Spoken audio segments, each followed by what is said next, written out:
Desde el primer día que asumimos la conducción de nuestro consejo, afirmamos nuestro total compromiso con la defensa y jerarquización de nuestras profesiones y nos dispusimos a hacer el mayor de los esfuerzos para garantizar una institución de excelencia para sus más de 75.000 matriculados. A los pocos meses de comenzar nuestra gestión, el mundo se vio conmovido por un acontecimiento global sin precedentes, la pandemia COVID-19. Hecho que representó un enorme desafío del que salimos fortalecidos como institución, tomando decisiones que marcarían un antes y un después en la historia del Consejo. En tiempo récord, logramos digitalizar nuestros principales servicios para seguir acompañando a la matrícula desde la virtualidad, con sus tareas, consultas y actualización profesional. En legalizaciones, conseguimos que el 100% de los trámites pudieran realizarse online. Y actualmente, el 95% de la documentación se legaliza por esa vía.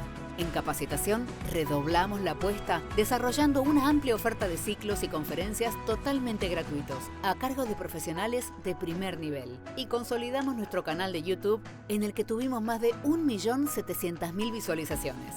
En asesoramiento, incrementamos tanto el número de áreas temáticas como la cantidad de especialistas para mejorar los tiempos de respuesta. Estas transformaciones llegaron para quedarse, porque sabemos que nuestro trabajo evoluciona con el avance de la tecnología y debemos adaptarnos para optimizar los tiempos y las tareas de cada colega. Como nunca antes en la historia del Consejo, adoptamos una férrea defensa ante los organismos de control. Nos convertimos en la primera gestión en la historia del Consejo en interponer un amparo judicial ante los vencimientos de ganancias y bienes personales, logrando la prórroga de las presentaciones y los pagos, a la vez que adquirimos la legitimación colectiva para futuras presentaciones a favor de nuestros matriculados. Alzamos nuestra voz en los medios masivos de comunicación frente a las problemáticas que inciden en la labor cotidiana, visibilizando la postura institucional en la opinión pública y destacando el rol fundamental de nuestros profesionales en la economía del país. Sobre la cuestión del régimen de planificaciones fiscales, avanzamos con todas las herramientas legales a disposición y solicitamos una medida cautelar para resguardar el secreto profesional. En cuanto a los colegas que se desempeñan como auxiliares de la justicia, trabajamos activamente para garantizar condiciones a la altura de su labor, por lo que presentamos múltiples solicitudes a la justicia. Asumimos la cuestión de género y diversidad como un eje central de nuestra gestión, realizando acciones e impulsando iniciativas que nos permitieron ganar el Premio Nacional a la calidad en la gestión de la igualdad de género, diversidad y cuidados. Este galardón se sumó al Premio Nacional a la calidad en la gestión de directorios en reconocimiento a la destacada labor de la mesa directiva para ejercer un desempeño de excelencia institucional. La ampliación y mejora de servicios representa otro de los pilares claves de la gestión.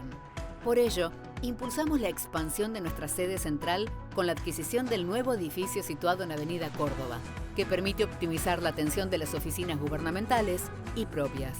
Del mismo modo, dispusimos la reapertura de las delegaciones barriales para acercar los servicios fundamentales de la institución a puntos estratégicos de la ciudad.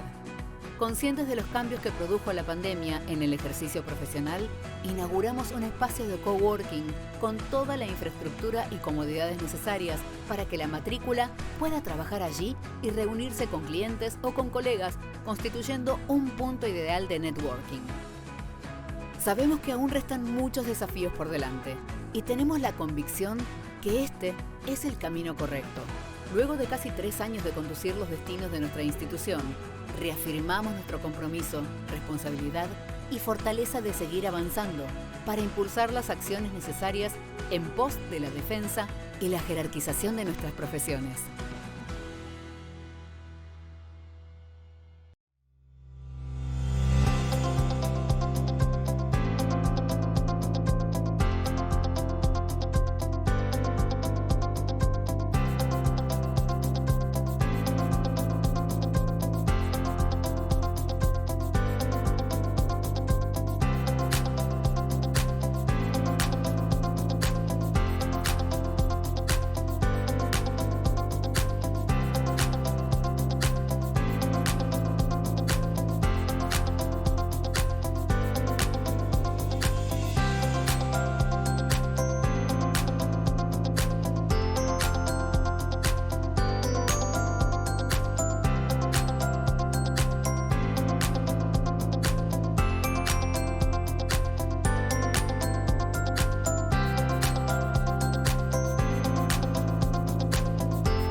En BDO en Argentina llevamos el ADN de una red global fundada por líderes y para líderes.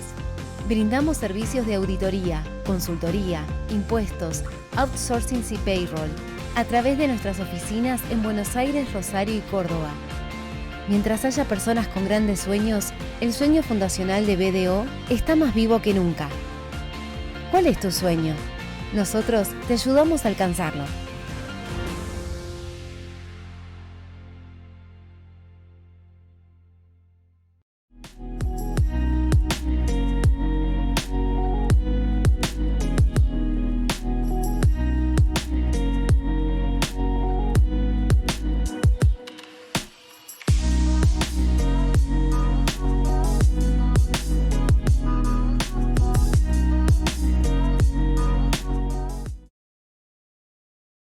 Bueno, estimados colegas, estamos en nuestro cuarto ciclo de la Comisión de Cooperativas y Mutuales. Tenemos dos expositores en el día de la fecha. Vamos a tocar dos temas importantes dentro de la temática de lavado de activos.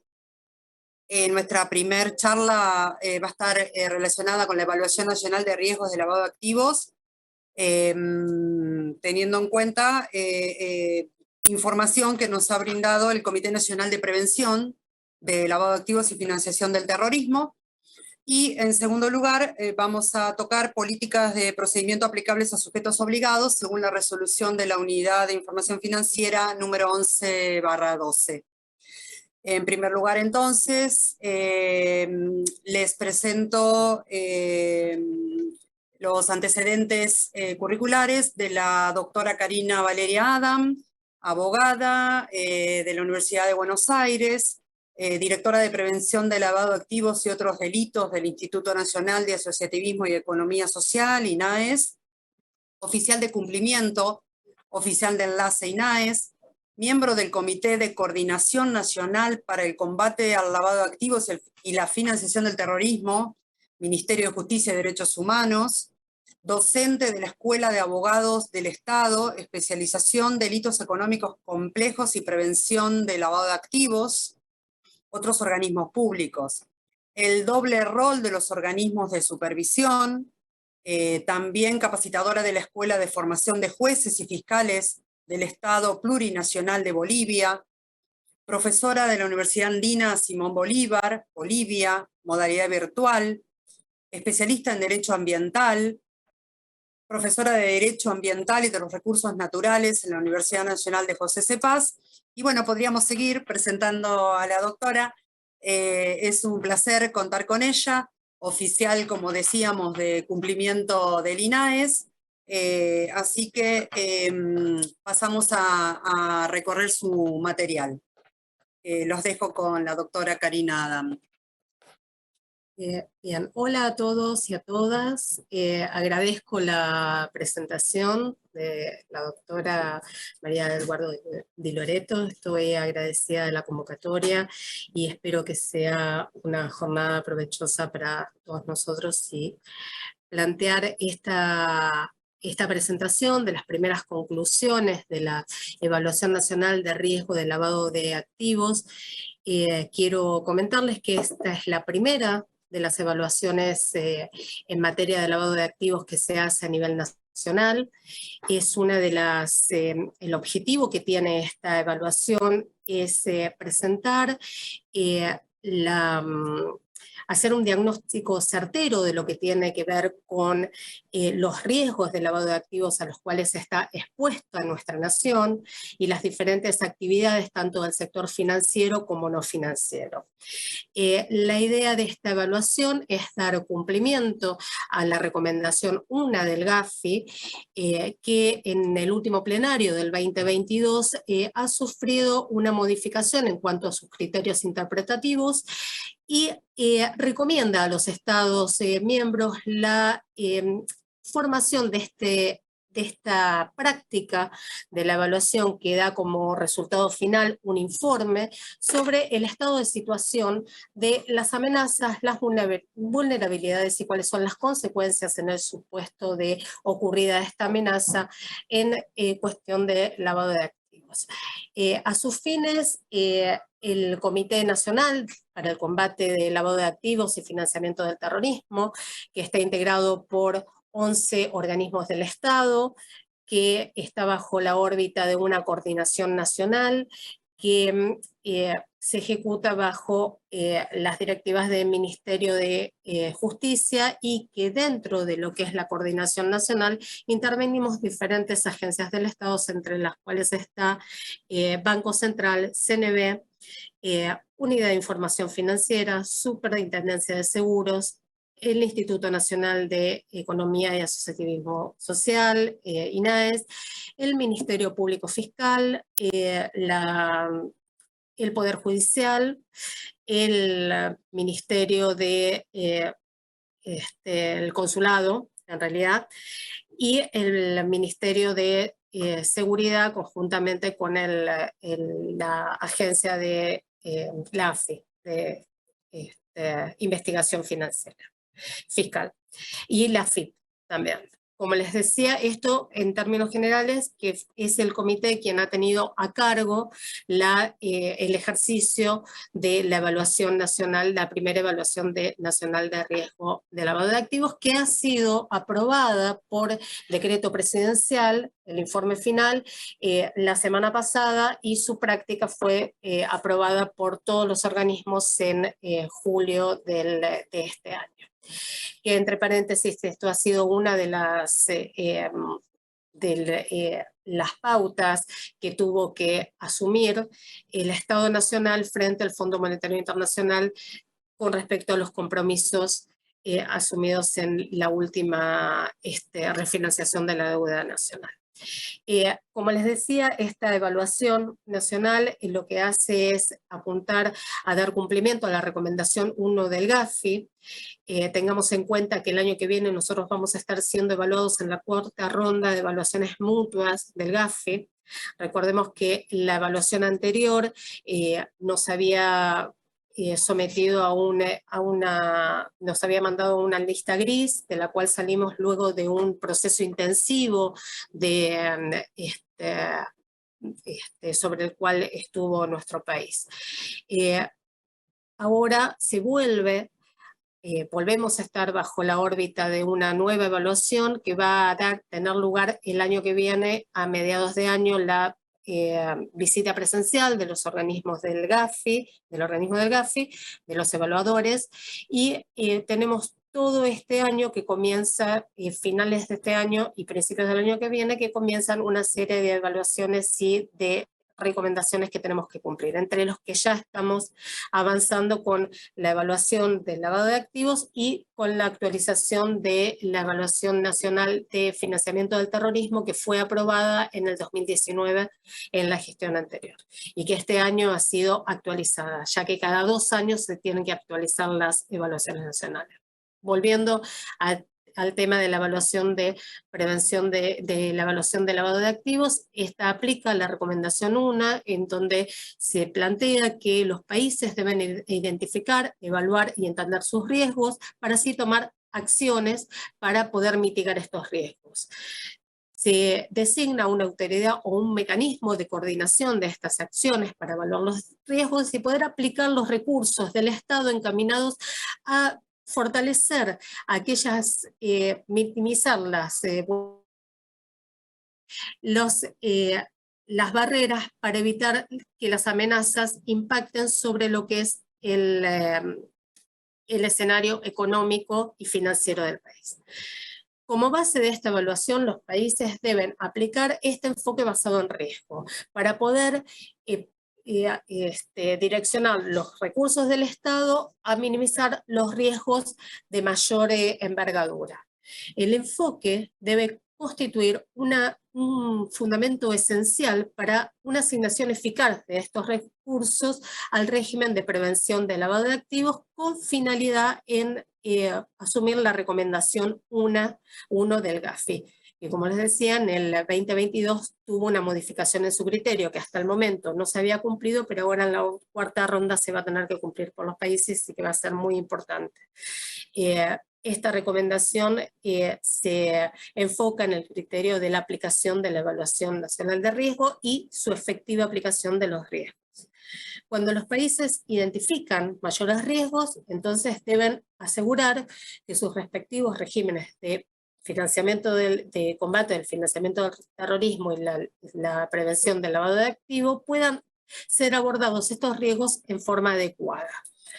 Cuando los países identifican menores riesgos, es también necesario tomar medidas, pero medidas simplificadas, que puedan ser ajustadas a cumplir con las recomendaciones y los criterios interpretativos por el GAFE, pero en condiciones de menor cuantía, es decir, tomar medidas simplificadas.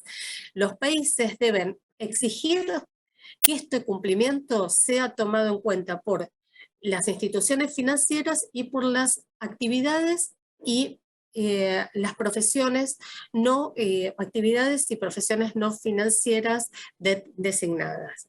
Que ellos también identifiquen y evalúen y tomen acción eficaz para mitigar los riesgos de lavado de activos.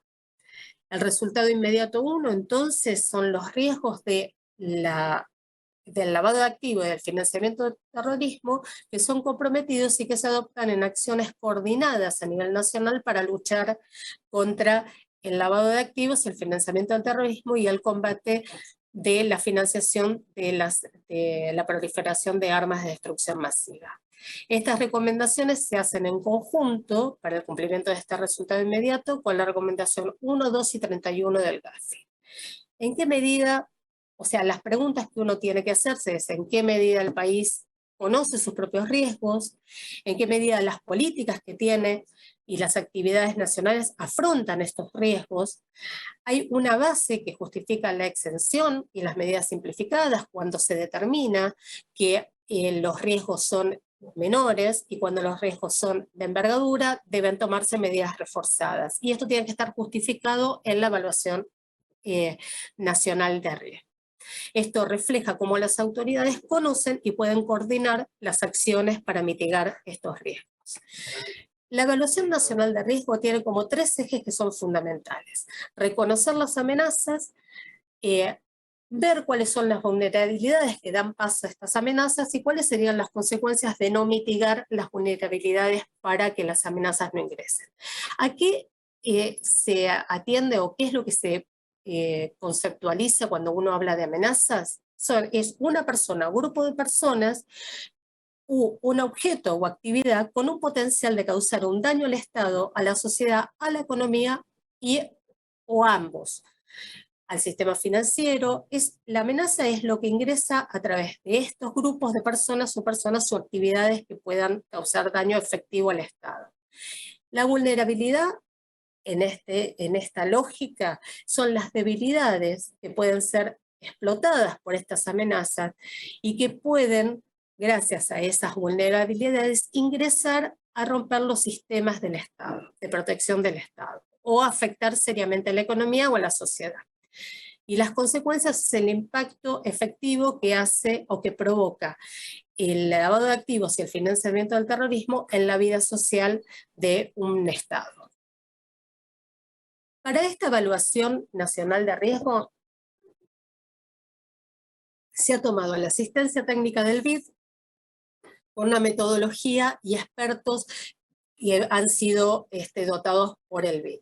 Esta asistencia técnica fue asumida por el Estado sin costo alguno. Nos han dotado esto en función de ser en un Estado que tiene ser miembro pleno de la GAFI y GAFILAT.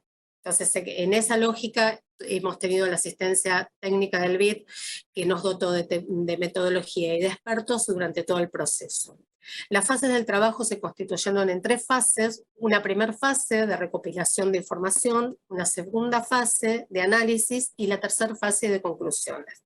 En la fase 1 de recopilación de información han participado todos los actores de la economía, tanto del sector financiero como de las actividades y profesiones financieras no financieras, no financieras designadas. O sea, se ha pedido información al sector contable también, a través de los consejos de ciencias económicas a nivel regional. Se ha pedido información a cada uno de los sectores que forman el sistema financiero nacional, entre el cual está el Banco Central, CNB, Superseguros y el INAES.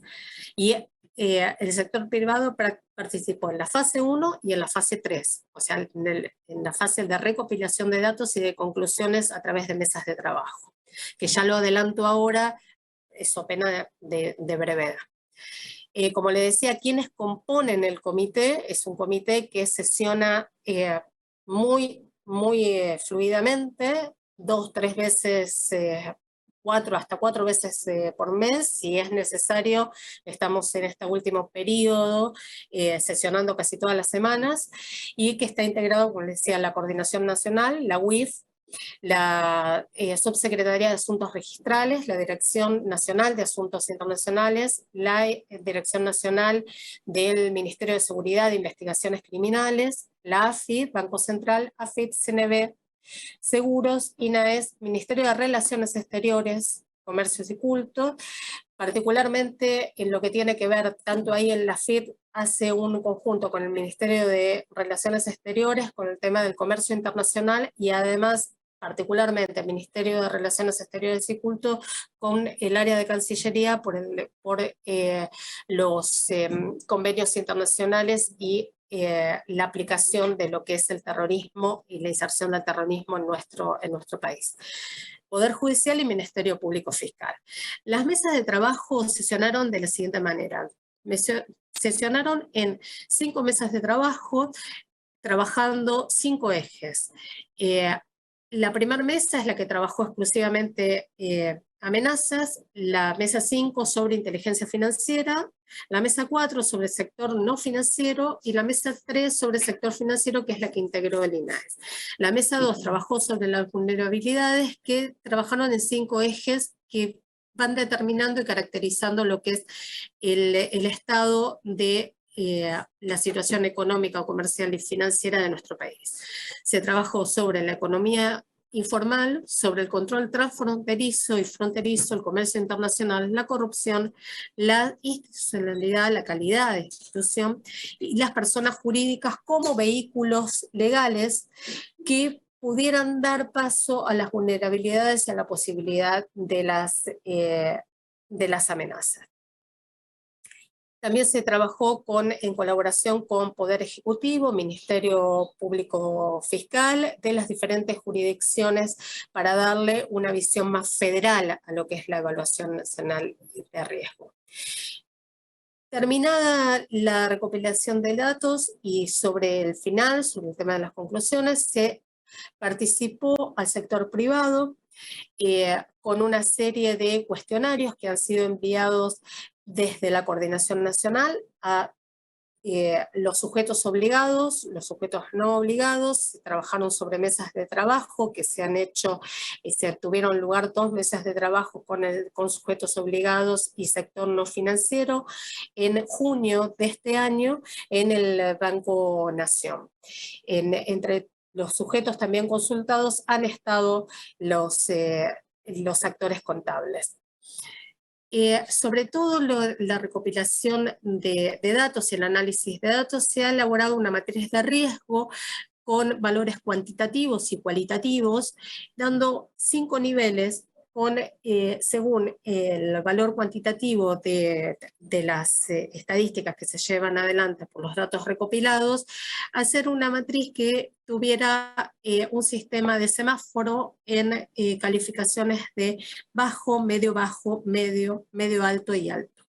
Esto permite a quien tenga acceso a esta matriz y a esta valoración es poder también ajustar sus matrices en cuanto al riesgo de lavado de activos. Siempre estamos hablando del riesgo de lavado de activos. Con el decreto presidencial lo que se hizo fue pensar en una evaluación nacional de riesgo que se va a publicar, va a ser una versión pública y una versión confidencial, atento a la sensibilidad de los datos recopilados, teniendo en cuenta que muchos de los datos han sido recopilados desde AFIP, o desde el Poder Judicial, el Ministerio Público Fiscal, y algunas causas todavía están en trámite. Esta es lo que lleva el índice de la evaluación nacional, constando de 9 capítulos, uno sobre el contexto general a nivel nacional, la descripción del sistema propio de prevención de lavado y los regímenes asociados, el sistema general de prevención de lavado de activos y de combate del financiamiento del terrorismo. Está compuesto principalmente por la coordinación y el comité nacional, compuesto por los actores que ya les anticipé antes, y un régimen asociado que está compuesto por la Oficina Anticorrupción y el Ministerio de Defensa de la Nación, que también ha aportado datos más particularmente enfocados a lo que son los delitos precedentes de lavado y en el tema de los informes financieros sobre el análisis de las organizaciones criminales en el país. Luego se trabaja el capítulo de amenazas, donde se hace un análisis de las organizaciones criminales que traen las amenazas al país y la valoración de qué es lo que compone estas organizaciones criminales. Luego se hace un análisis de las vulnerabilidades y la dimensión particularmente del uso efectivo y la economía informal. Estos datos van a estar tanto como los temas de corrupción y las particularidades de la extensión de las fronteras y la dificultad de su control y el riesgo que esto trae asociado al comercio internacional, y el control de las estructuras jurídicas utilizadas para el lavado como vehículos del lavado de activos. Luego lo que se ha hecho también es un análisis sobre lo que son específicamente los riesgos del lavado y el sistema preventivo, que es donde nosotros trabajamos, donde trabaja particularmente el INAES, el Banco Central y el CNB y Seguros, que somos como los organismos de control preventivo colaboradores de la Unidad de Información Financiera. ¿Cuáles son las amenazas que se han relevado específicamente en la Evaluación Nacional de Riesgo? ¿Qué características tiene nuestro país en cuanto a las organizaciones criminales que traen las amenazas al país? En la Argentina no se registra un predominio de grupos internacionales de gran envergadura que estén trayendo amenazas al país. Es decir, no hay cárteles, no hay organizaciones criminales transnacionales. Particularmente son estructuras de clanes familiares cuyo liderazgo y organización se sostienen en la confianza de esos vínculos familiares. No necesariamente hay un liderazgo en cabeza de una persona o de un grupo de personas. Son organizaciones que suelen tener funcionar más horizontalmente, sin este orden jerárquico del cual les hablaba. Esto también, ¿qué expresa este tipo de organización? Que las amenazas o las criminalidades las ilicitudes a las cuales se encuentran expuestas nuestras organizaciones, las que controlamos, tanto como las actividades del sector contable, pueden ser más identificadas o en realidad con un buen sistema de prevención de lavado de activos, un buen sistema de políticas de prevención de lavado, uno puede minimizar los riesgos y minimizar las vulnerabilidades de las organizaciones propias o de las organizaciones a las cuales ustedes están asesorando. Justamente porque las amenazas delictuales vienen de organizaciones o clanes familiares, de organizaciones horizontales y no verticales y de gran envergadura. Pueden poseer este tipo de organizaciones altos niveles de organización con división de funciones, con división. No toda la organización hace todo, por ejemplo, como es la venta de estupefacientes, eso hace, o las estructuras de lavado de activos, es como que están identificadas por este sector y por función a cumplir, lo cual hace más fácil la posibilidad de minimizar esos riesgos y adecuar una política de prevención de lavado. Abarca también zonas reducidas geográficas, sin llegar a controlar territorios, ciudades y provincias, con contadísimas excepciones, como es el caso de Rosario. Suelen mantenerse por lo general en el territorio del cual son oriundas estas familias, por lo tanto son fácilmente identificables. Cuando presentan conexiones con otros países pueden trasladarse, pero siempre es a países limítrofes. No se ha relevado estructuras transnacionales o transcontinentales. Utilizan la violencia siempre en forma indirecta. Estas son todas conclusiones que se han relevado a través de los análisis de la evaluación nacional de riesgo. Utilizan las violencias solo en forma indirecta, es decir, a través de la corrupción o de la coerción. Estos son los delitos predominantes en cuanto a al sometimiento de las pequeñas sociedades en las cuales trabajan estos grupos delictuales, y más asiduamente que lo que es la violencia directa. O sea, utilizan más esta violencia subyacente, coerción o corrupción. Y no suelen ostentar las ganancias, siempre mantienen como un bajo perfil. Por eso la necesidad, y ahí es donde hacemos eje, la necesidad de tener una buena política de prevención del lavado bien sólida, porque si no estas lógicas son imperceptibles, porque trabajan como con bajo perfil. Bueno, las principales, esta es una pantalla, igual esta presentación va a quedar, es una pantalla donde es el relevamiento de las 41 organizaciones criminales. Pueden ver que en el territorio nacional no se han relevado organizaciones de gran envergadura, son 41 organizaciones criminales y siempre pensando en clanes familiares.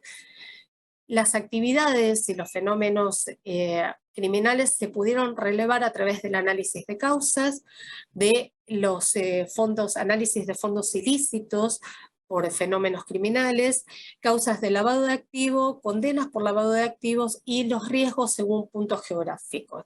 Nosotros podemos ver acá cuáles son los porcentajes en cuanto a los delitos precedentes, pensando en un relevamiento en 230 causas.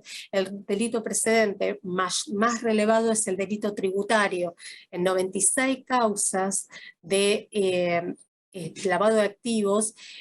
De 230, 96 fueron causas, o sea, casi un 50%, un 40 y pico por ciento de delitos tributarios. Y luego le sigue en orden la narcocriminalidad y muy lejano delitos de la propiedad, aduaneros y de la administración pública, solo 10 causas. Esto surgió del análisis de las condenas. Las vulnerabilidades que se han relevado de alto grado, no de riesgo alto, sino de medio alto, son la extensión de las fronteras y la falta de control, las personas jurídicas y las estructuras jurídicas, y la falta de identificación unificada del beneficiario final, la falta de regulación de activos virtuales y de los proveedores de servicios de activos virtuales.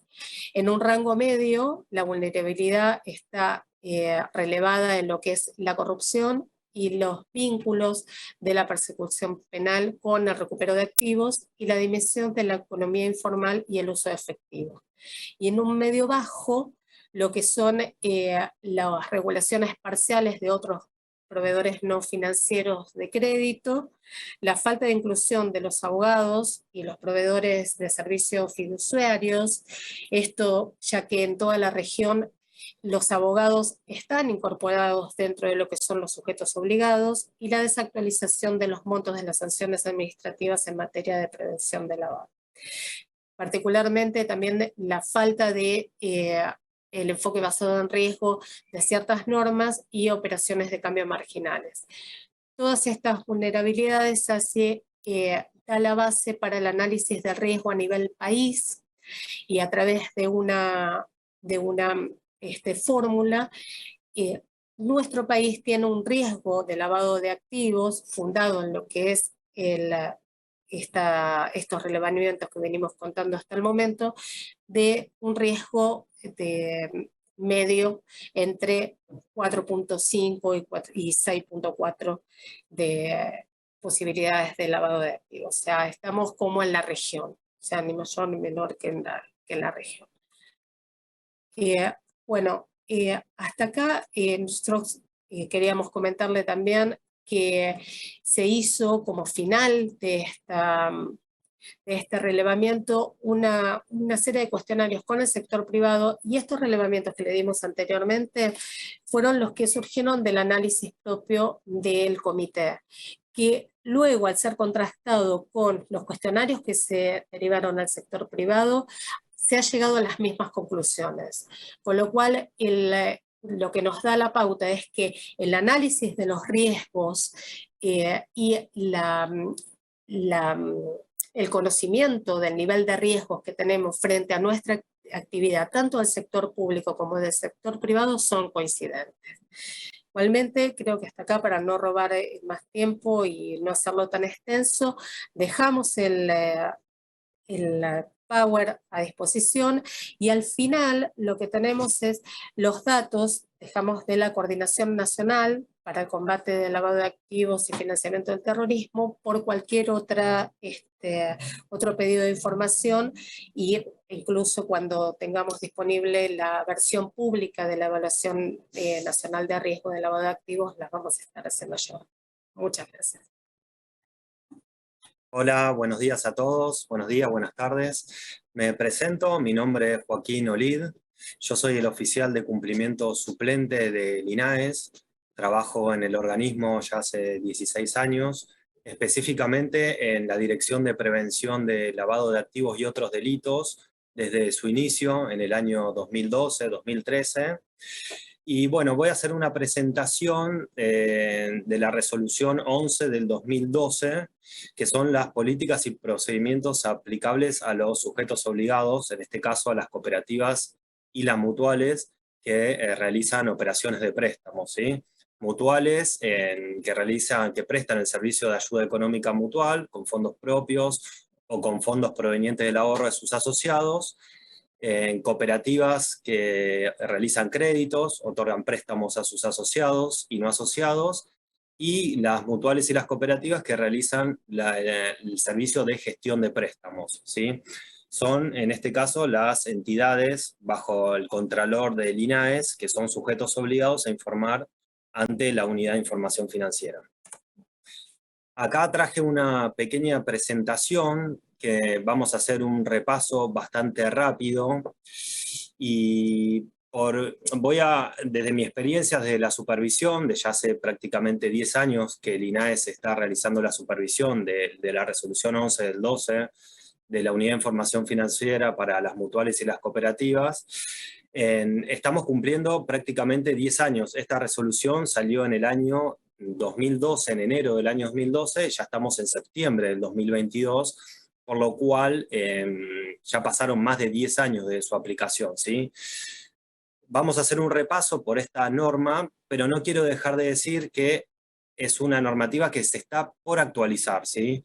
Como dije, ya tiene 10 años de vigencia, han habido actualizaciones muy pequeñas en este periodo, en esta década, pero la novedad es que estamos trabajando en conjunto con la Unidad de Información Financiera, después también va a tomar intervención el sector privado, en actualizar esta norma con un enfoque basado en riesgos, ¿sí? Estimamos que para el mes de octubre en la Unidad de Información Financiera dicte la nueva normativa aplicable para estos sujetos obligados, para las mutuales y las cooperativas que realizan operaciones de préstamo. Pero no obstante ello, hay muchas cuestiones que se van a sostener, ¿sí? Más allá de que va a haber una reforma integral de esta resolución, de los procedimientos y las políticas que apliquen, hay muchas cuestiones que se van a sostener, que van a continuar, con algunas iguales, otras con varias similitudes, y otras cuestiones sí que van a ser novedosas. Pero no obstante, en esta presentación vamos a hacer un repaso por la norma que es vigente aún, que es la 11 del 2012, que está vigente y que las entidades tienen que cumplirlas. Pero bueno, voy a hacer un enfoque con las cuestiones que principalmente se van a sostener, y también vamos a hacer algunas apreciaciones sobre lo que se viene, sobre los cambios, que quiero dejar en claro que todavía no están vigentes, ¿sí? ¿Qué pasa? La UIF estima que para el mes de octubre, el mes que viene, vaya a dictar esta nueva resolución. Lo que sucede es que nosotros desde la supervisión Ustedes saben que el INAES tiene delegada la función en el deber de colaboración en cuanto a la supervisión de estos sujetos obligados. Nosotros siempre vemos en años calendarios, y años calendarios cerrados. Por ende, el año que viene, las supervisiones que vayamos a realizar en el periodo 2023, en realidad vamos a estar supervisando el periodo 2022. Y durante el año 2022, la norma vigente es la resolución 11 del 12. Por ende, sigue estando vigente, sigue siendo aplicable a las cooperativas y mutuales. Yo estimo que recién a fines del 2023 o ya en el 2024, sí se va a empezar a supervisar la nueva resolución de la Unidad de Información Financiera con el enfoque basado en riesgos, ¿sí? Lo que me interesa a mí siempre recordar cuando damos capacitaciones en este sentido y que quede bien claro qué es lo que se entiende por lavado de dinero. Si bien también los sujetos obligados tienen que informar operaciones de lavado de dinero y también de financiación del terrorismo, nosotros vamos a hacer el enfoque, voy a hacer especial hincapié en el lavado de dinero, ¿sí? ¿Y qué entendemos por lavado de dinero? Que es algo que siempre tenemos que tener presente y recordar, que es un método, un proceso que es utilizado para convertir las ganancias que provenieron de ingresos ilegales, ilícitos, puestas en circulación en el sistema financiero legal de la economía bajo la apariencia de ilícita. Ese proceso de esas ganancias obtenidas de un ilícito, cómo son puestas en el circuito legal de la economía bajo una apariencia de legales y de lícitas, es lo que llamamos el lavado de dinero, ¿sí? Y es un delito. En la República Argentina y en el mundo es un delito, ¿sí? Y por eso las entidades tienen que prevenirlo, y en el caso de que suceda, detectarlo y reportarlo a la Unidad de Información Financiera. Cuando hablamos de lavado de dinero, estamos diciendo que hay un delito precedente, ¿sí? O sea, hay una ganancia que se obtuvo de un ilícito. Y este delito precedente, la verdad que puede ser múltiple. Hay muchas fuentes de ilícito, pero sobre todo tenemos la evasión tributaria en la República Argentina, por las características del país. Tenemos la corrupción, tenemos el narcotráfico, la trata de personas. Hay muchísimas fuentes ilegales que están detalladas en la Ley 25.246, que es el Código Penal de la República Argentina, de la República Argentina, que están tipificadas ahí como delitos precedentes. Y cuando estamos hablando de narcotráfico, corrupción, evasión tributaria, la verdad que estamos hablando de ilícitos que suceden en el mundo y suceden en la República Argentina. Por ende, nadie está exento de que estas organizaciones que cometen estos delitos quieran poner y traspasar al circuito legal de la economía para hacer uso de esos bienes en esas ganancias obtenidas desde la ilicitud, ¿sí? Entonces, esto sucede en la República Argentina, sucede con el sector bancario, con el mercado de capitales, las aseguradoras, y también sucede con las cooperativas y las mutuales.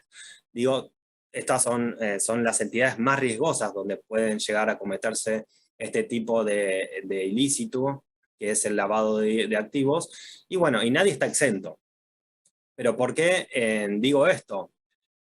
Porque justamente la República Argentina consideró que estos mercados que acabo de nombrar, y también las cooperativas y las mutuales, son los vehículos de mayor riesgo de la Argentina para que puedan estas personas, estas organizaciones, introducir estas ganancias en el sector, en el circuito legal de la economía. Entonces, por eso las incluyeron, el legislador las incluyeron como sujetos obligados. Y la Unidad de Información Financiera dictó esta normativa con todos estos procedimientos y políticas para aplicar. Pero la verdad que no son políticas y procedimientos meramente enunciativos.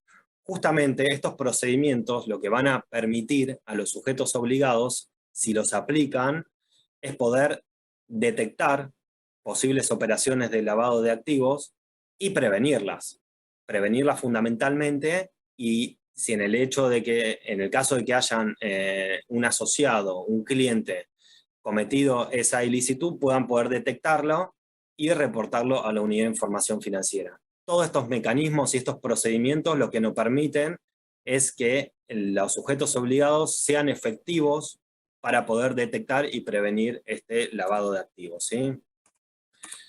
Ahora quiero contarles un poco lo que hacemos desde el INAES. Existe la Dirección de Prevención de Lavado de Activos, que se creó allá como unidad en el año 2013, se creó como una unidad, se incorporó a la estructura organizativa del organismo en 2015, era una dirección, era una gerencia en ese momento, hoy actualmente es una dirección, y quiero dejar bien en claro las dos funciones, las dos grandes funciones que se realizan desde esta dirección.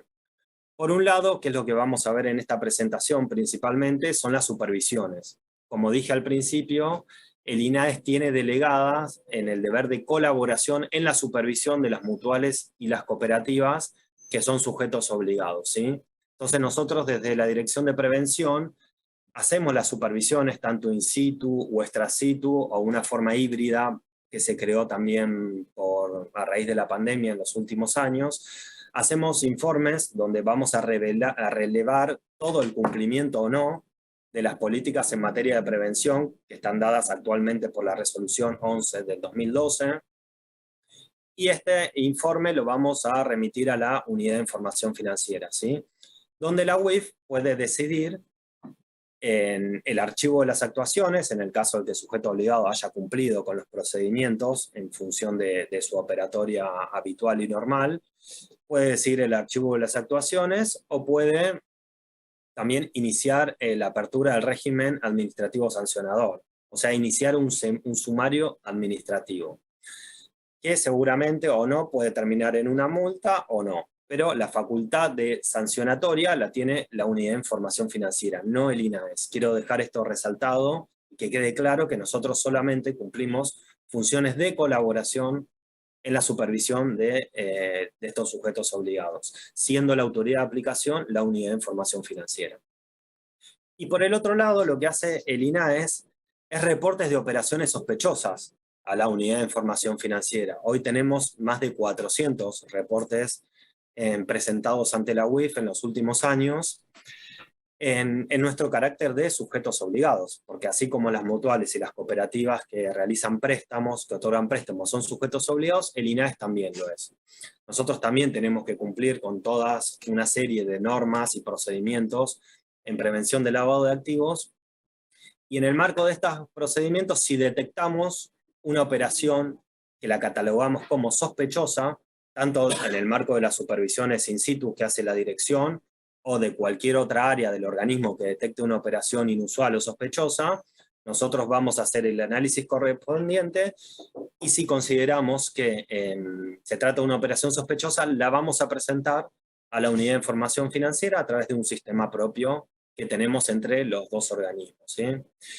Esto en el caso, una vez que llega a la Unidad de Información Financiera, en el caso que la UIF lo tome y considere que puede llegar a haber lavado de activos, obviamente va a realizar su informe de inteligencia y lo va a remitir a la Fiscalía competente, ¿sí? En este caso, existe en la República Argentina la PROCELAC, la Procuraduría de Criminalidad Económica y Lavado de Activos, que es donde principalmente llegan estos informes de inteligencia que realiza la Unidad de Información Financiera en función de los reportes que le llegan de los sujetos obligados del sector público, como lo es el INAES, el Banco Central, la AFIP, la Comisión Nacional de Valores o la Superintendencia de Seguro de la Nación y tantos otros organismos del Estado, o del sector privado, de los bancos, las instituciones financieras, de las cooperativas mutuales, de la SALIC y distintos sujetos obligados que existen en la República Argentina.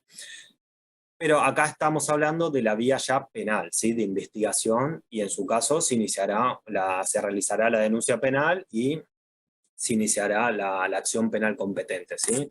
Nosotros en esta presentación vamos a hablar sobre todo y principalmente de la vía administrativa, ¿sí? Que es lo primero que les comenté, el deber de colaboración en la supervisión. Y esta supervisión se encuentra reglamentada por la Unidad de Información Financiera para con los organismos públicos que son colaboradores en la supervisión. En el caso del INAES existe la resolución 155 del 2018, el anexo 3, que reglamenta y regula todo el procedimiento de supervisión de los sujetos obligados, las cooperativas y las mutuales en este caso. Y como les comenté, el INAES hace las supervisiones in situ o extra situ, y luego de hacer el relevamiento de toda la fiscalización pública, vamos a realizar un informe técnico final que no será vinculante para la unidad de información financiera y lo vamos a remitir a la dirección de supervisión de dicho organismo, ¿sí? Ese informe va a contener los antecedentes, las tareas realizadas, el análisis de toda la información recabada en el procedimiento de supervisión, y vamos a concluir respecto a la existencia de incumplimientos o no a las obligaciones que establece las normas actuales y vigentes de la Unidad de Información Financiera. Y en ese caso nosotros vamos a sugerir o no la apertura del régimen penal administrativo, que es una facultad, como ya dije, propia de la Unidad de Información Financiera. Nosotros únicamente le sugerimos en función de lo que vimos y concluimos, y luego el procedimiento ya sigue en el ámbito de la propia UIF, ¿sí? Si decide iniciar el régimen sumarial, iniciar un sumario, si decide archivar las actuaciones, si decide aplicar acciones correctivas al propio sujeto obligado, que las puede hacer directamente la dirección de supervisión, o no las puede pedir otra vez al INAES, por lo cual el informe va a volver a la dirección de prevención del INAES y aplicaremos las acciones correctivas para hacer otro informe final que otra vez va a tener que ser enviado a la UIF con las conclusiones, ¿sí? Esto es el marco general de la supervisión, ¿sí? Ahora, entrándonos a la resolución 11 del 2012, me interesa hacer un repaso general por esto que dije al principio, que se está trabajando en una actualización de la norma. Pero como les comenté, algunas cuestiones van a quedar muy similares en el nuevo proyecto que todavía no salió. Si bien el INAES tomó intervención y sabemos cuál es el texto, todavía no sabemos el definitorio, ¿sí? Por lo cual yo entiendo que algunas cuestiones sí se van a mantener y por eso las voy a ir diciendo a lo largo de esta presentación. Y hay algunas novedades bueno, que yo esperaría al dictado de la resolución, de la nueva resolución con el enfoque basado en riesgos, ¿sí? A ver, una de las novedades va a ser los informes de los revisores externos independientes. Como ya tienen otros sujetos obligados, entiendo que el sector de cooperativas y mutuales van a tener que contar con informes de revisores externos independientes, que son personas profesionales que tienen que estar inscritos en el registro de la Unidad de Información Financiera, para poder hacer esa revisión de las políticas y procedimientos internos. Esa seguro es una de las novedades que actualmente no es una de las obligaciones que actualmente no tienen las cooperativas y mutuales, que seguramente en la nueva norma sí van a tener. Pero la nueva norma, principalmente lo que se va a tratar es el enfoque basado en riesgos, ¿sí? Que si bien la actual resolución 11 del 2012 de la UIF es una norma de primera generación, lo que llamamos en el ámbito de la primera generación, ¿sí?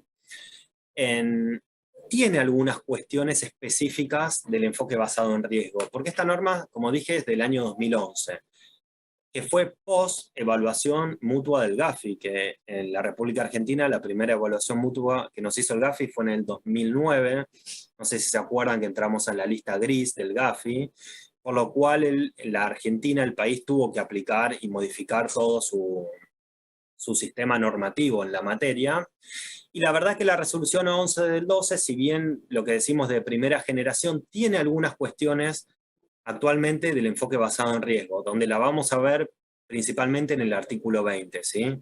Que ahora vamos a llegar en unos minutos al artículo 20, por lo cual hoy tenemos algo del enfoque basado en riesgo, pero la nueva norma, la verdad que va a ampliar. Lo que hoy nosotros tenemos en 2 incisos del artículo 20, la nueva norma, la verdad que van a tratarse varios artículos con grandes novedades, donde las entidades puedan aplicar efectivamente un enfoque basado en riesgo, ¿sí?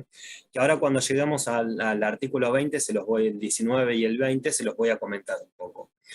Pero las cuestiones que se van a mantener seguramente son estas que vamos a empezar a hablarles, ¿sí? Manual de procedimientos. Manual de procedimientos es una de las políticas que que se van a sostener. Actualmente lo tenemos en el artículo 4 y 5 de la resolución 11 del 12.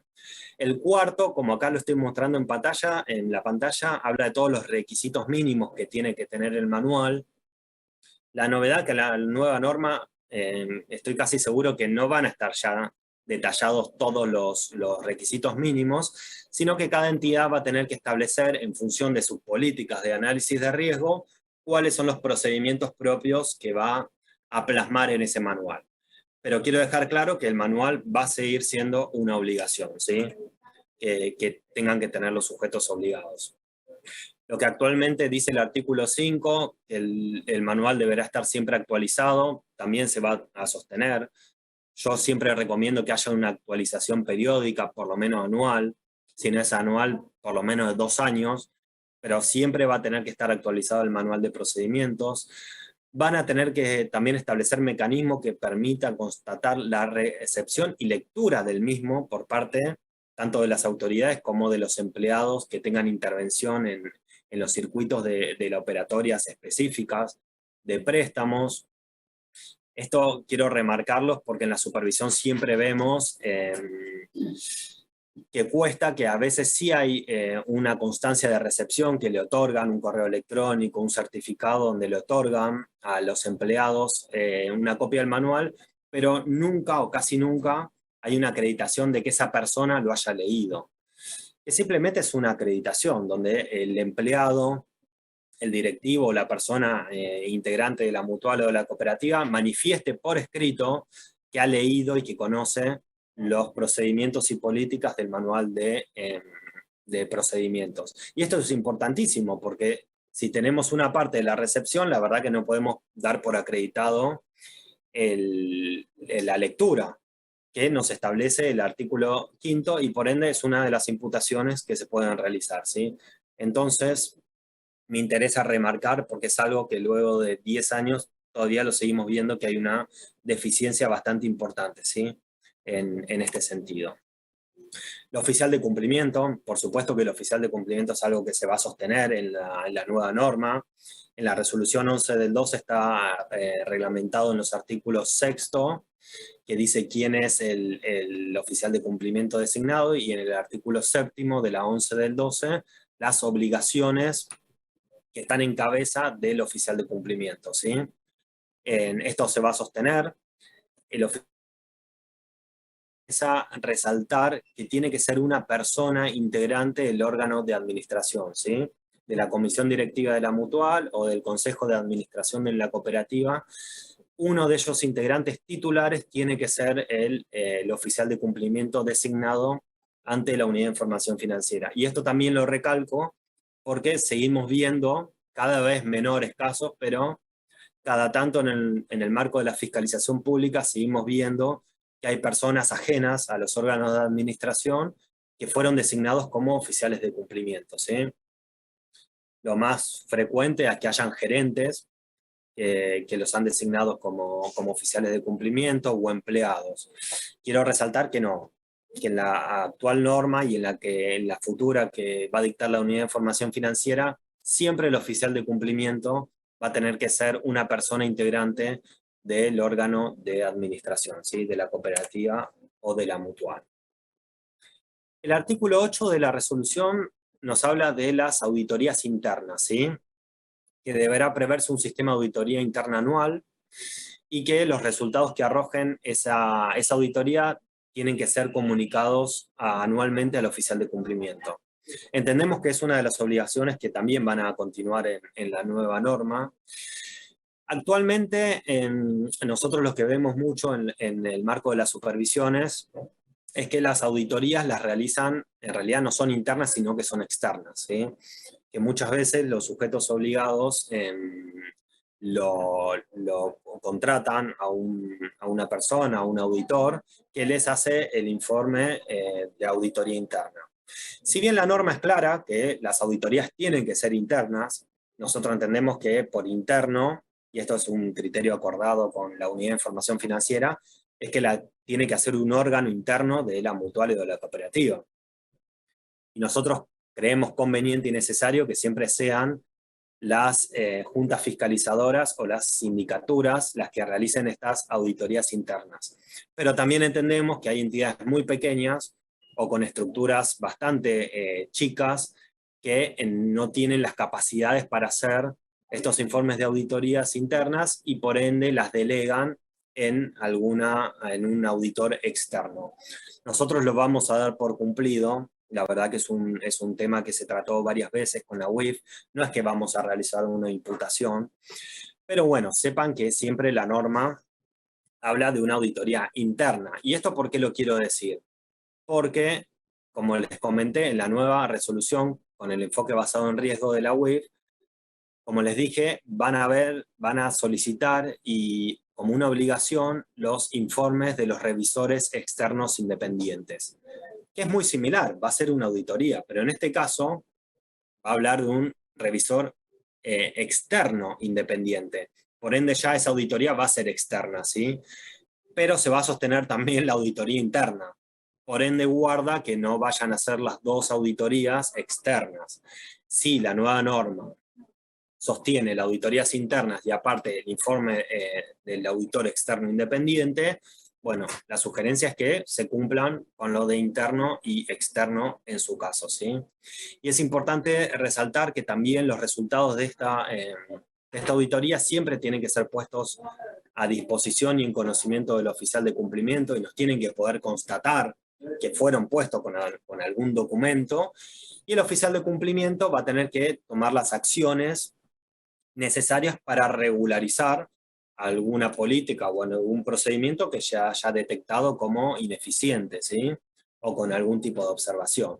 Todo este circuito nosotros en el marco de la fiscalización pública lo pedimos. El informe, si tiene observaciones, si fue puesta en conocimiento del oficial de cumplimiento y qué acciones tomó el oficial de cumplimiento para corregirlo. Todo este procedimiento nosotros lo pedimos en las supervisiones in situ o extra situ que hacemos, ¿sí?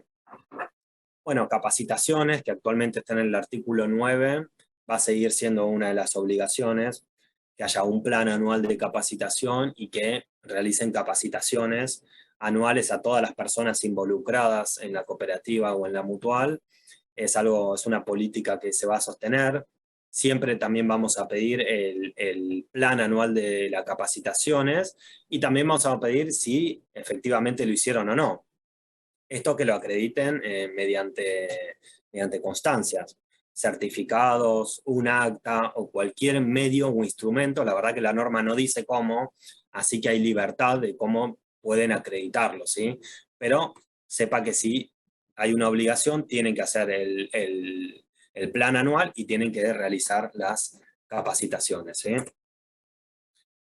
Y entrando un poco a la identificación y conocimiento del cliente, esto va desde los artículos 10 al 21, actualmente de la resolución 11 del año 2012, establece que las políticas que conozca a su cliente serán una condición indispensable para iniciar o continuar la relación comercial o contractual con el mismo, ¿sí?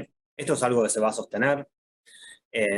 Sin una política de conocimiento del cliente, acá la norma nos está diciendo que no pueden iniciar y mucho menos continuar una relación comercial con sus asociados, ¿sí?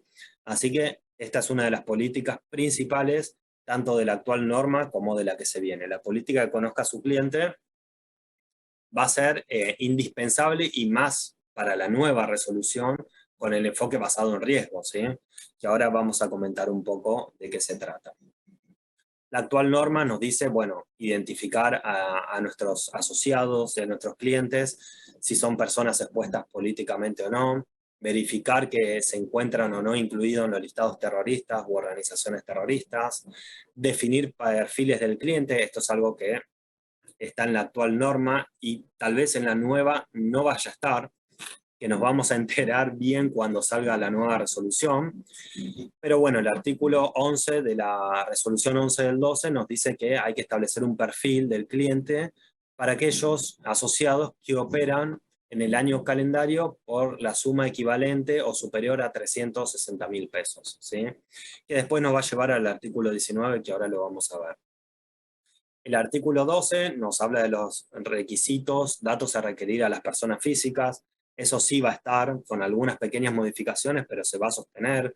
La norma está detallado todos los requisitos a hacer pedidos.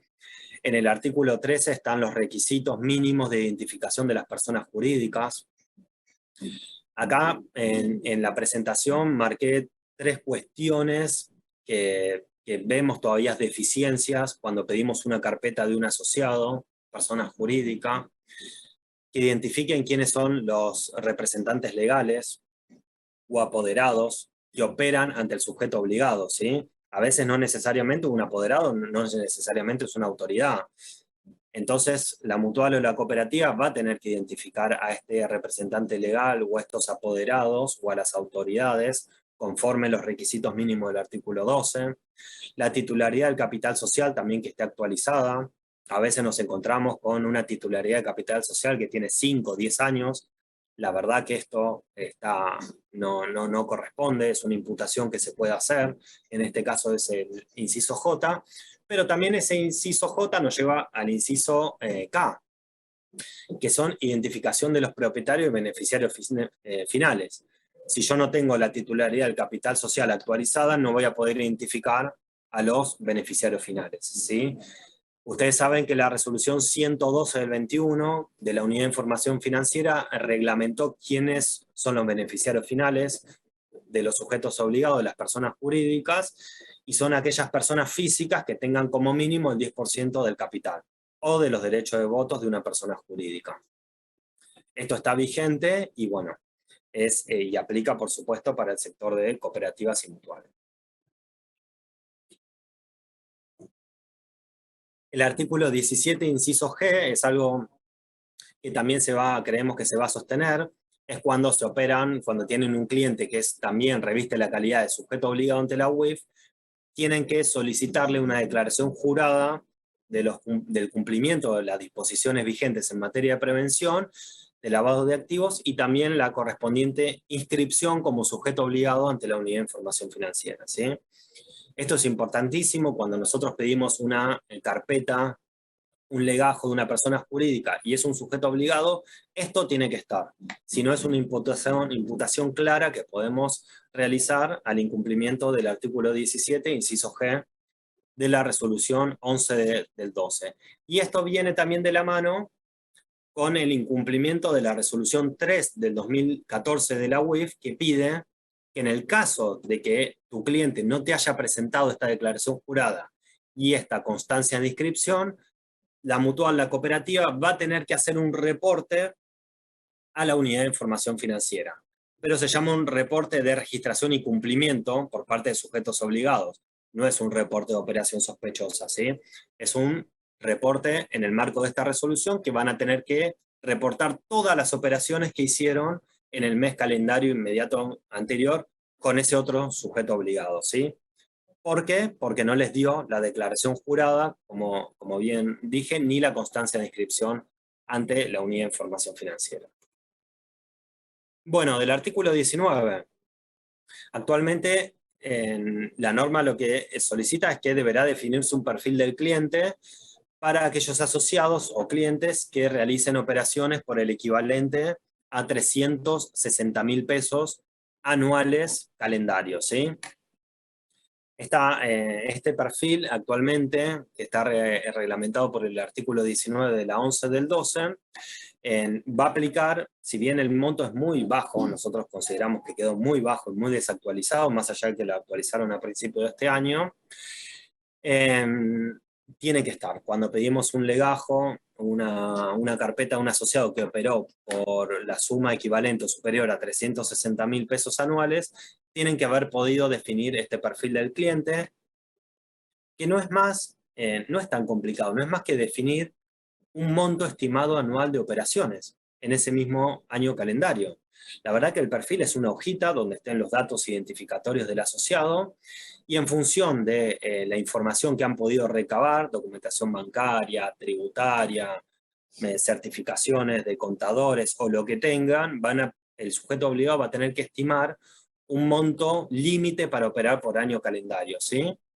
Ese monto límite es el que me va a decir, bueno, con este asociado yo en el año calendario puedo operar hasta este límite, hasta este monto que definí. Si me excedo, bueno, ahí tenemos ya una operación inusual, que vamos a tener que justificar o no. Pero es importante que los sujetos obligados realicen este perfil del cliente, y esta es una de las observaciones que luego de 10 años, que está vigente del año 2012, lo seguimos viendo, que son muy pocas las cooperativas y las mutuales que definen el perfil del cliente. La verdad que yo me animo a decir que desde mi experiencia en la supervisión es menos del 50% de las fiscalizaciones que hacemos definen perfiles del cliente. Y la verdad que si uno no define el perfil del cliente, no va a poder detectar ninguna operación inusual. La verdad que esto es así. Si no hay una definición de un perfil del cliente, nos está dando la pauta de que no hay un sistema preventivo. Pueden tener un manual, pueden haber designado un oficial, pueden hacer una auditoría, pero el sistema preventivo, sin haber definido el perfil, no está funcionando, ¿sí? Y esto a mí me queda dudas, vamos a ver cuando salga la nueva resolución si se sostiene o no. Yo entiendo, por lo que estuvimos trabajando, no va a haber ya un artículo específico sobre el perfil del cliente, sino que el perfil del cliente va a tener que establecerse en todos los casos, independientemente de que hoy tenemos los 360.000 pesos. La verdad que va a tener que establecerse en todos los asociados, pero como les dije, no es tan complicado de hacer un perfil, ¿sí? Cada entidad también va a poder definir en cuáles hacer mayor hincapié o en cuáles menos hincapié. Y esto viene dado por el enfoque basado en riesgo. Como les comenté, el artículo 20 actual de la resolución 11 del 12, si vamos al inciso C, actualmente nos dice que los sujetos obligados tienen que adoptar políticas de análisis de riesgos, ¿sí? Asignar el nivel de riesgo de sus asociados y establecer medidas reforzadas para aquellos clientes clasificados como de mayor riesgo. La verdad que acá es claro el inciso C del artículo 20 y nos está hablando de un enfoque basado en riesgo. Y la verdad que la nueva norma se va a basar en esto, ¿sí? Se va a basar en que cada mutual, cada cooperativa que es sujeto obligado, asigne un nivel de riesgo a través de una matriz de riesgos, asigne el nivel de riesgo de sus asociados y que los cataloguen de riesgo medio, de riesgo bajo o de riesgo alto, ¿sí? Esto es algo que ya existe. Pero ¿cuál es la novedad de esta nueva norma que va a emitir la Unidad de Información Financiera y que es muy similar a la de otros sectores que ya están en vigencia hace años, ¿sí? Como entidades financieras? Es que la debida diligencia la van a tener que hacer acorde al riesgo asignado. Van a tener que hacer una debida diligencia reforzada anual para aquellos clientes que hayan definido como de riesgo alto, una debida diligencia continuada cada 2-3 años a los que hayan catalogado de riesgo medio, y una debida diligencia simplificada de hasta 5 años en la actualización de la información para aquellos clientes que fueron definidos como de riesgo bajo, ¿sí? Esta es la gran novedad de lo que se viene de esta nueva norma con enfoque basado en riesgo, ¿sí? Pero bueno, hoy ya lo tenemos. La verdad que el artículo 20, inciso C, si bien es un inciso muy chiquito de 4 renglones, bueno, se va a reformular, van a haber varios artículos en la nueva norma, pero el sentido es este, que cada entidad, que cada sujeto obligado pueda hacer un informe, pueda hacer un análisis de sus riesgos, de los riesgos a los que están expuestos en el marco de su operatoria habitual, y qué medidas, qué políticas y qué procedimientos van a adoptar para mitigar esos riesgos. Este es el sentido de la norma que se viene, ¿sí? Conocer cuáles son los riesgos a los que estoy expuesto y qué procedimientos voy a aplicar para mitigarlos, ¿sí? Esta es una de las novedades de la norma, porque va a exigir un informe de análisis de riesgos, no solo en lo que recién dije de asignación de los riesgos de sus asociados, sino de una evaluación de los riesgos a los que estoy expuesto en mi operatoria habitual como mutual o como cooperativa. Y en función de eso, ¿qué voy a implementar en su caso? ¿Sí? ¿Por qué? porque sabemos que es un mercado, el de cooperativas y mutuales, es un mercado muy dinámico y muy amplio. Hay casi 2.000 sujetos obligados en el país. El último relevamiento que hicimos hace poco son 1.972 sujetos obligados, y la verdad que no todo es lo mismo. Así como yo, supervisor, puedo decir que no es lo mismo una mutual que realiza operaciones de créditos personales hasta 150.000 pesos a sus asociados, no es lo mismo que una mutual que da ayudas económicas materializadas con garantía de cheques. Digo, no es lo mismo. Bueno, la entidad, por supuesto que va a tener que hacer su evaluación y puede decir, mirá, mi actividad es únicamente créditos personales hasta 150.000 pesos, no tengo riesgos. Bueno, perfecto, pero va a tener que estar plasmado en un documento que seguramente los supervisores lo vamos a poder ver. Y otra entidad que me va a decir, bueno, mis riesgos son estos por mi tipo de actividad que desarrollo. O también puede decir, porque hay entidades que realizan distintas líneas de servicios, ¿sí? Hay mutuales que puede ser que den un crédito personal, pero también den una ayuda económica materializada o respaldada con garantía de valores con cheques, puede ser que también otorgue mutuos, puede ser también que capte ahorro de sus asociados. Entonces, bueno, ahí tienen distintos productos que ofrecen, y la verdad que no es lo mismo, no va a ser lo mismo al cliente y la operatoria de un crédito personal que tal vez un mutuo que otorgó en dólares. Digo, no es lo mismo, se operan en moneda nacional que se operan en moneda extranjera. No es lo mismo, no es la misma la actividad del asociado. Si es un jubilado que le dan un crédito personal con recibo de haberes, no es lo mismo el asociado que te trae cheques para, para operar con la mutual. A la vez, dos asociados que operan con cheques con la mutual, la cooperativa, no es lo mismo el que tiene una actividad vinculada al agro o al sector agropecuario del pequeño comerciante urbano. Digo, cada entidad va a tener que poder definir cuáles son los riesgos a los que están expuestos por la zona geográfica, por los productos que ofrece o por el mercado y la masa societaria que tiene. No es lo mismo que operen con una persona expuesta políticamente con alguien que no lo es. Digo, hay muchísimos factores que en la nueva norma van a estar sí detallados como sugerencias, ¿sí? No como obligatorios, pero cada entidad sí obligatoriamente va a tener que determinar algunos parámetros y hacer esta evaluación de sus riesgos generales, ¿sí? Y en función de esa evaluación de sus riesgos a los que están expuestos, qué procedimientos y qué políticas aplica, tanto normativamente como efectivamente, para poder mitigar esos riesgos y evitar que sucedan operaciones de lavado de activos, o si sucedió alguna, que puedan detectarla y reportarla a la Unidad de Información Financiera.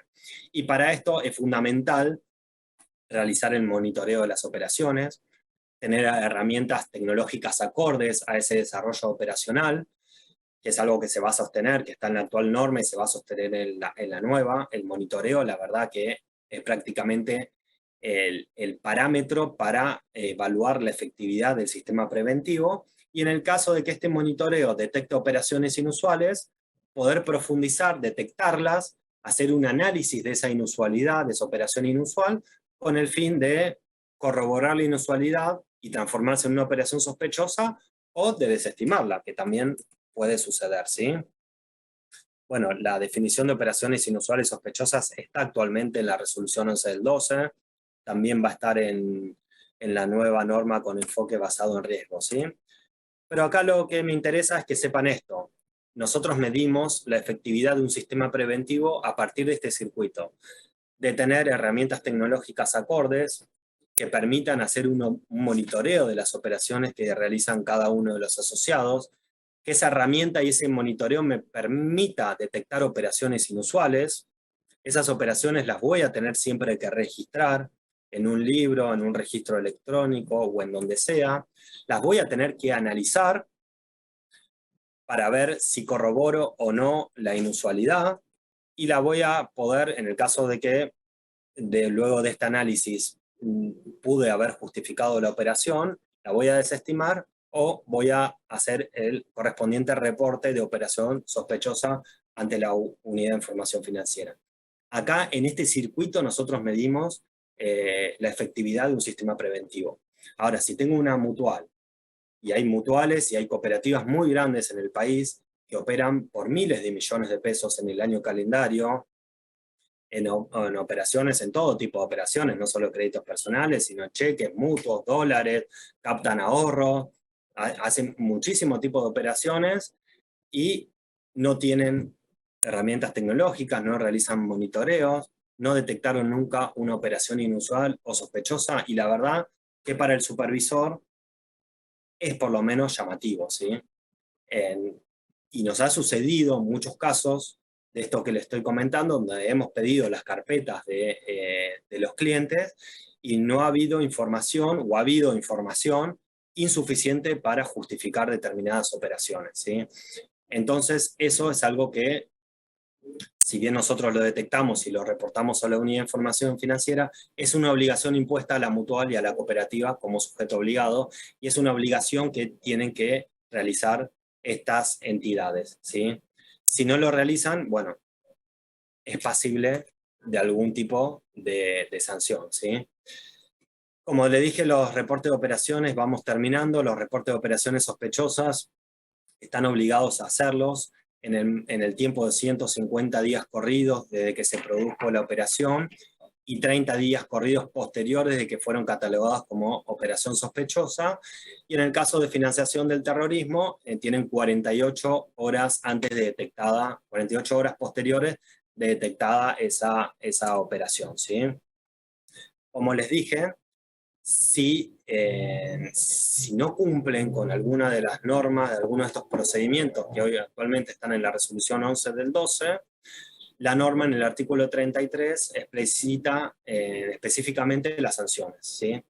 Hay sanciones que nos llevan al capítulo 4 de la ley 25.246, que asignan las responsabilidades tanto a la persona jurídica como a las personas humanas responsables de esa persona jurídica, que pueden ser sancionados por la unidad de información financiera, donde puede ser aplicable una multa a la mutual, a la cooperativa, que por cada incumplimiento normativo puede estar evaluada en 10.000 a 100.000 pesos, que esto es algo que también desde la UIF se está tratando de modificar a partir del proyecto que envió al Parlamento de modificación de la ley 25.246, pero me interesa decir, son hasta 100.000 pesos por cada uno de los incumplimientos, ¿sí? No tienen oficial de cumplimiento, pueden ser 100.000, no tienen manual 100.000, no hicieron auditoría 100.000, no hicieron capacitación 100.000, no hicieron legajos por cada cliente 100.000. Digo, y hoy actualmente ya nos están, y se están notificando, están en la página web, están publicadas en la página web de la UIF, las multas a cooperativas y mutuales. Y la verdad que los montos son millonarios. Tenemos multas de 800.000, de 1 millón, 2 millones y más todavía, ¿sí? Y hay muchas entidades que están tramitando sumarios actualmente ante la unidad de información financiera, ¿sí? Bueno, nada, sepan que esto nosotros lo verificamos en el marco de nuestras supervisiones. Actualmente hacemos estos informes, sugerimos en la mayoría de los casos la apertura del régimen sumarial, y bueno, y la unidad de información financiera, en el marco de sus facultades, va a determinar, siendo la autoridad de aplicación, si corresponde o no una multa, pero sepan que estas multas pueden ser aplicables tanto a la persona jurídica como a los responsables, a las autoridades de la misma, ¿sí? Y que esto está en proceso de actualización los montos, pero estos son los montos actuales, por lo menos para este periodo calendario y para años anteriores, de 10.000 a 100.000 pesos, y también cuando no es posible identificar el valor, ¿sí?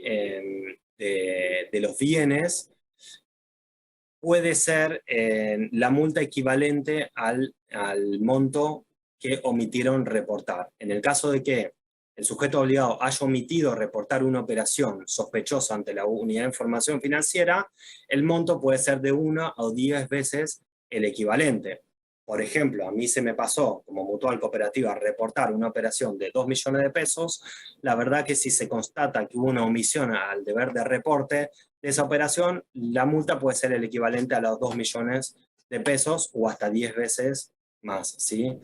Por lo cual, mi sugerencia es que cumplan con estos procedimientos, esta norma vigente y la que se viene, justamente para poder tener sistemas efectivos en materia de prevención del lavado de activos, y en el caso de que suceda una operación posible de lavado de activos, puedan detectarla, puedan prevenirla o puedan reportarla, en su caso, a la unidad de información financiera, ¿sí? Bueno, hasta acá llegué. Muchas gracias a todos y buenos días.